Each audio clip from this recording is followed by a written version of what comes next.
बिस्मिल्लाहिर्रहमानिर्रहीम। अस्सलाम वालेकुम। वेलकम टू कुक विद कायनात। आज मैं आपके साथ शेयर करने जा रही हूँ पोटैटो कटलेट्स की रेसिपी, आलू की टिक्की की रेसिपी। इसको बनाने के लिए मुझे यहाँ पर चाहिए 5 अदद उबले हुए आलू।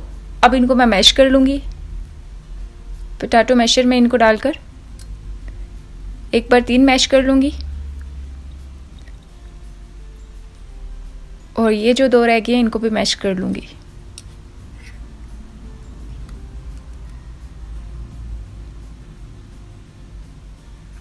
अब इसमें जाएगी रेड चिली पाउडर, सुरख मिर्च ½ टेबल स्पून, नमक हस्बे ज़रूरत, हरी मिर्च 2 अदद,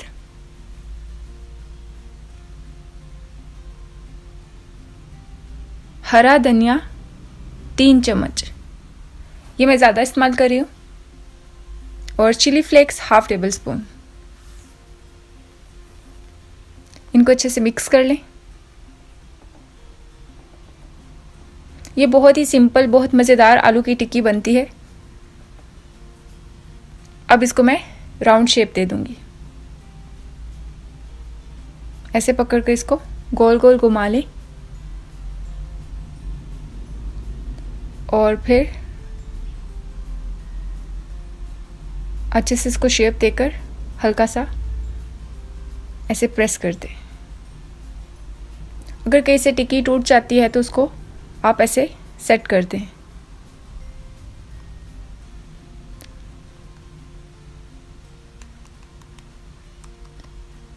अभी ऐसी है ये टिक्की। इसको मैं अच्छे से शेप देने के लिए प्लेट के ऊपर ऐसे गोल गोल घुमा रही हूँ ताकि एक अच्छा वाला डिज़ाइन इसके साथ आ जाए।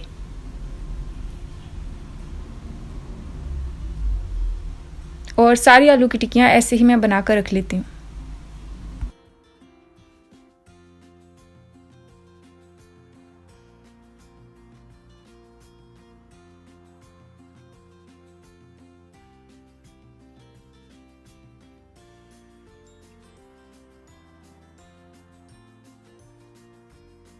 आलू की सारी टिक्कियाँ मैंने बना कर रख ली हैं। अब इनको फ्राई करने के लिए चाहिए 1 कप तेल। उसको गर्म कर लें हाई फ्लेम पर। और साथ ही यहाँ पर मैं ले रही हूँ वाइट एग।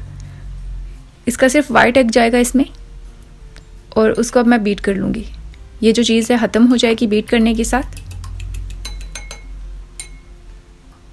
और अब एक एक टिक्की को लेकर ऐसे डिप करके सारी और इसको एग लगाकर फिर फ्राई कर लूँगी। सारी और इसको एग के अंदर डिप कर लें और दूसरा साइड पे ऐसे करके एक एक करके ऐसे ही मैं रखकर फ्राई करती जाऊंगी। आराम से इसको ऐसे रखें। और जो एक्स्ट्रा टिक्की के साथ अंडे की स्टफिंग रह जाती है वो आप बाद में चमचे के साथ सेपरेट करके निकाल सकते हैं पैन से। और सारी ऐसी मैं बना कर रख लेती हूँ।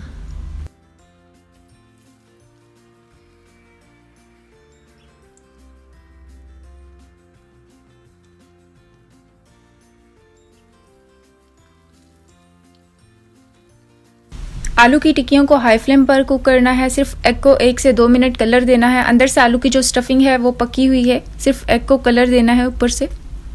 और इसकी मैं साइड चेंज कर लूँगी।